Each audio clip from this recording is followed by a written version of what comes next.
wishful thinking, but really. You're quoted as saying, in a way, despair is at the center of things, if only we are prepared to go through it. Yes. What do you mean by that? Well, I mean really that very often people try to remain this side of despair by fooling themselves, by sayings like, this will not happen to me. Or when we speak to friends, don't worry, God will never allow that to happen. Which is perfectly untrue, but because it happens to you and it will happen to your friend, perhaps inevitably, perhaps with a certain amount of probability. Well, we must be prepared to go to the very bottom of our despair, of the awareness that I can do nothing about the situation. No one of my friends can help me in any possible way. And when you have discovered this, the only thing that remains for a believer is to say, yet there is God, and He's the only one who can help. But at this point, despair in a way must remain untouched, because we do not expect God to put things right, and I'm using this in inverted commas, that is, to undo the tragedy or to change things, but to do something not to the events, but to us, so that things may be what they are. We are no longer the same and can face them in a quite different way. What about this idea that suffering makes a better person? Is good for building character, perhaps? I think it is true if we face suffering, if we run away from it, if we allow ourselves to be crushed by it. It doesn't. And again, in this process, education could play a role.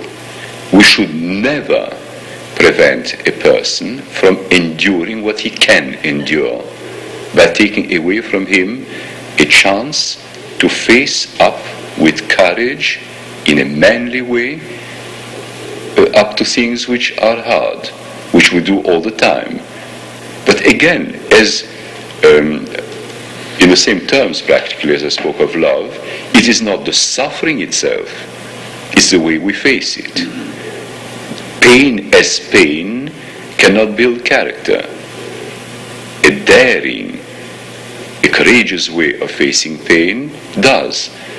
And for instance, in present-day medicine, I discussed that lately in a medical group, the way in which people turn to a doctor to alleviate the slightest pain because they assume that they should never be in pain, results that they can face pain less and less. And when there is no pain, what they can't face is the fear of it. So that in the end, people live in pain, although there is no pain yet. And yet, religion seems to put so much stress on suffering, as suffering for the sake of suffering, which I don't understand. Yes, but I think that comes from the fact that we speak of all these things with a grudging feeling that if we could, we would avoid it. When you love someone, you don't mind walking 2 miles rather than 1. If, say, a mother has got a sick child, she sits throughout the night and she doesn't feel virtuous, she couldn't help it. If she has a nurse to do the same, the nurse does it at times with an effort and without any pleasure. The same is true about carrying one another's burdens. And the heaviest burden, perhaps, is the peculiar personality which one has got to carry, one's own or someone else's. If you love the person, it's no exertion. It may be completely sacrificial. It may be as good as shedding your blood. But you don't do that grudgingly, and you don't speak of suffering, you speak of love. And I think that when Christians or non-Christians begin to speak so insistently on suffering, they are indirectly saying, I haven't got enough love to do it with joy. It is not celebration, it's pain.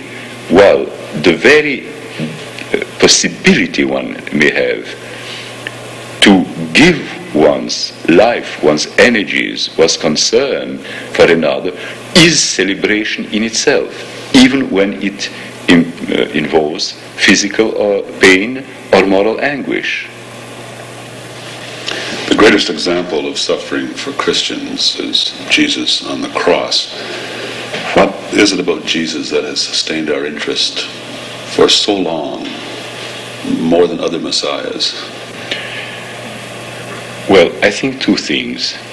The fact that he was truly the Messiah, which speaks for itself, as it were. You know, the way in which there is inner convincingness in things true. And the second thing is that his life and death were such a demonstration of perfect self-forgetting love, and such an act of faith in us. I think both are essential. On the one hand, we see in him an incredible depth of love. As he puts it, no one is taking my life from me. I give it freely. And this is something which very few would do. But on the other hand, why it hits at us is that it isn't given for his own sake, as it were, but because he believes absolutely that his life and death are not in vain, and that there is enough in us to respond to it. This faith of God in us, demonstrated by the life and death of Jesus, is something that always grips me. What is the relevancy of Calvary today? Well, leaving aside the objective relevance, the fact that God became man, the fact that he lived and taught with both the authority of God and the perfection of man, the fact that his death was a supreme act of love and intercession that carries weight in that sense. But apart from this, as far as examples are concerned, it is the greatest challenge I can imagine, because it is a challenge of pure love. It's a challenge that lays no claim other than the freedom of a response. You can take it, you can reject it. You can let him die on the cross, shrug your shoulders and go. But on the other hand, if you are hit at the heart by what you see, then your response is completely free. That suffering, then, and summing up, can be a testing for a person, can it? It can, indeed. A refining of him. It can, provided you face it creatively, daringly, in order to make something of your life and of your person.